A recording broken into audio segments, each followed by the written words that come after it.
Welcome in, everyone. Justin Riley here from the Bama Standard Network, and I got a superstar back in the studio with me. He's had a little bit of a hiatus, so it was time to get him back. Former Alabama defensive back Chris James, who's now Coach James.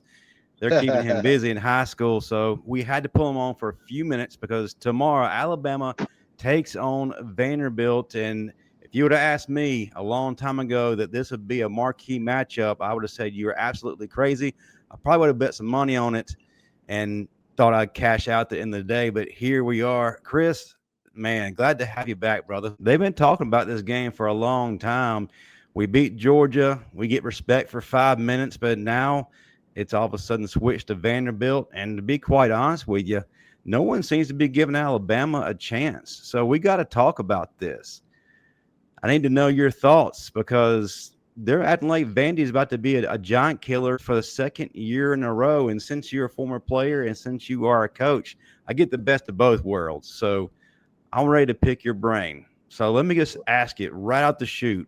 Should Alabama be worried about Vanderbilt? Well, Alabama should be worried about every opponent they play in the SEC because you always want to give your opponent respect. Yeah. But the thing about it is when Vandy beat us last year, they pretty much signed the death certificate for this year. They're not going to catch Bama off guard like they did last year. I'll tell you that.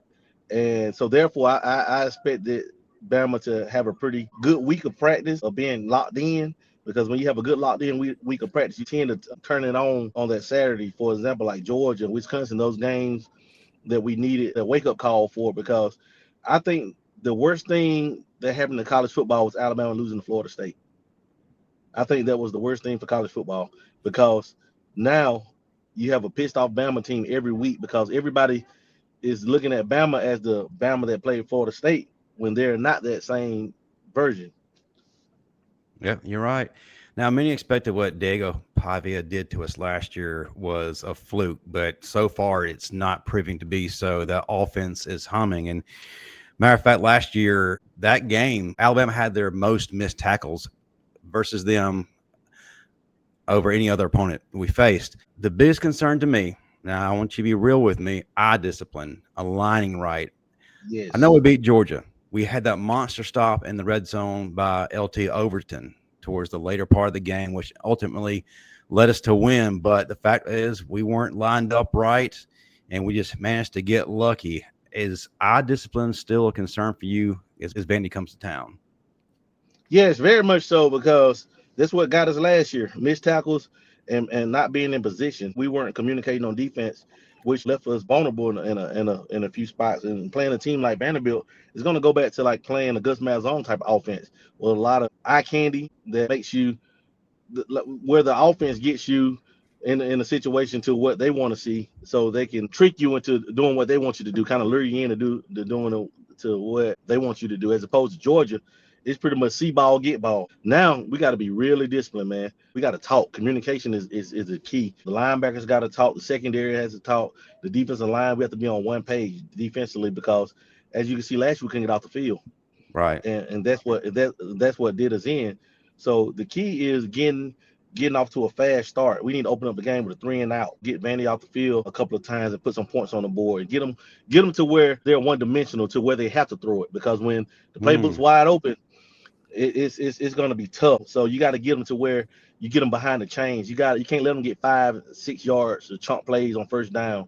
You got to make it second and long and third and long to where it's obvious passing situations, because they're running the ball on first down. They pick up 6 or 7 in the second and 3. Now they can waste a play. They can do whatever they want to do. So the key is winning first downs. Winning first down and second down, making it third and long, third and medium, third and long, to where we know they have to throw it. And if we win those battles, man, I think that we'll be fine, because I don't think Vandy is going to stop us. I don't think so at all. I just worry about Diego having a Johnny Manziel type day. But the thing is, with that happening last year and the noise that they've been talking, I feel more confident in Bama as the week passes, because I think you're going to see a locked in, focused Bama team. We haven't even played our most complete game yet, and I Yeah, think you're that's right. still we still do. And there's one thing that's very evident, man, that wasn't there in the first game, and that was effort. Effort has been there. That give a damn has been turned all the way up. And yes, we have made mistakes. Like I mentioned, the alignment issues we had against Georgia. But the fact these guys are coming hard, and that can make up for a lot of mistakes. But you mentioned something. forcing the ball to be won in the air by Diego Pavia. Our secondary arguably is one of the best in the country right now. Teams have not been able to pass against us.